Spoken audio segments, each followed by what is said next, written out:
Hello and welcome to the Look East Late News. In the programme tonight, the county council that's being accused of wrongly separating children from their foster families. This is devastating to not just the children who have been removed, they are children who are part of the fostering family.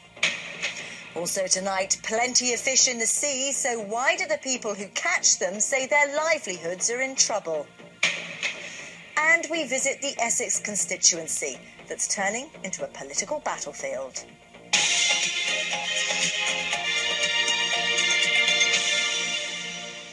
Hello. First tonight, a new investigation has been set up to examine the way a council has treated its foster parents. More than a dozen foster carers have claimed children were wrongly taken away from them by Norfolk Social Services. It's the latest development for a troubled department. In February 2013, the Children's Services Department was rated as inadequate by Ofsted. In June of that year, Head of Department Lisa Christensen stood down. 4 months later, an MP's inquiry led to an independent review of a number of cases involving foster parents. Last Friday, a social worker was sacked, and today the investigation was widened to include other complaints from foster carers. This is from our Health and Social Affairs reporter, Nikki Fox. Ian McGee's been fighting to clear his stepdaughter's name for 4 years. Her foster child was removed after bruising was found, but despite proof it was an accidental seatbelt injury, the child was never returned. But this is not just for Paul, this is for all the other foster carers in a similar situation. The main thing for me personally that I want to come out of it is that Norfolk County Council changed their system so this kind of thing can never happen again to other foster carers.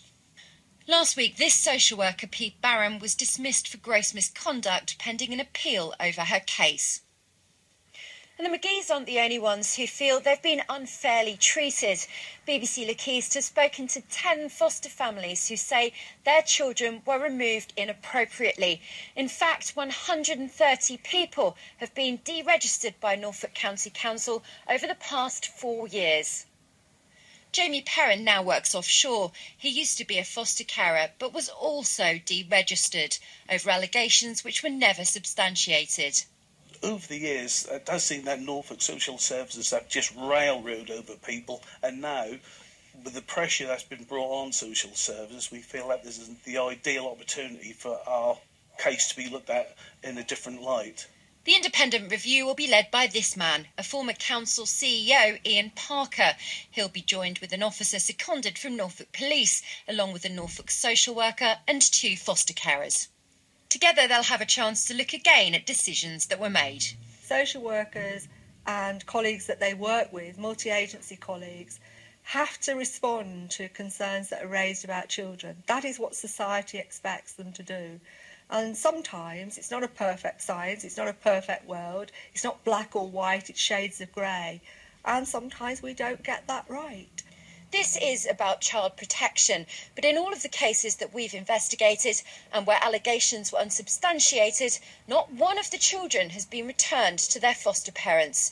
The review is expected to be concluded this summer. Nikki Fox, BBC Look East. Well, Ray Bury is chairman of the Norfolk Foster Carers Association. I asked him whether he thought many foster carers would come forward as a result of the council's appeal. Well, if you got a placement, if you're a current foster carer, I don't think you would.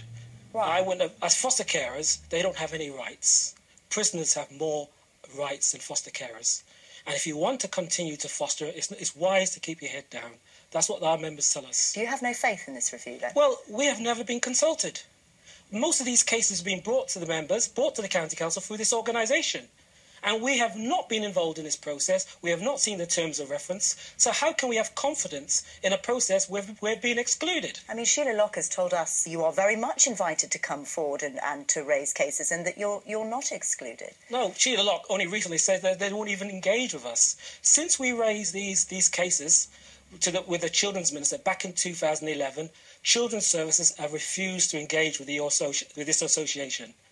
Well, Sheila Locke's point, another point today, was that actually her priority is to talk direct to the foster carers. And indeed, on this review panel, 2 foster carers are going to be on it, aren't they? You can always find a foster carer, but we need people who understand the policies and procedures. Let's talk about the children here, because they are, of course, the most important people.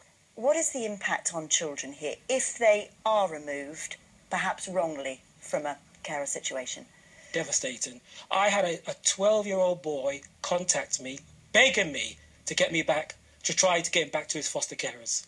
A 12-year-old boy. I couldn't do anything because we couldn't get legal representation because he's too young to instruct a solicitor. This is devastating to not just the children who have been removed, they are children who are part of the fostering family, the foster carer's own family. But you can understand, we all can, that actually not acting in some situations can be a lot worse, potentially. That's right. There are procedures and policies, and they're not following those procedures and policies. In relation to foster carers, you're guilty until proven innocent. If they have concerns about the welfare of the child, they follow the procedures. They're not doing that.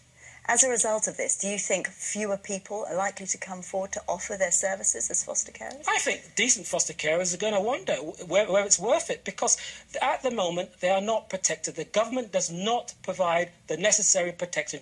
If you whistleblow as a foster carer, you're not protected. That's where the problem is. We need to start protect and safeguard foster carers, and in that way we're protecting the children as well. Ray Bury, thank you very much. Thank you. Well, coming up, Sarah will be here with your full weather forecast. Except And we'll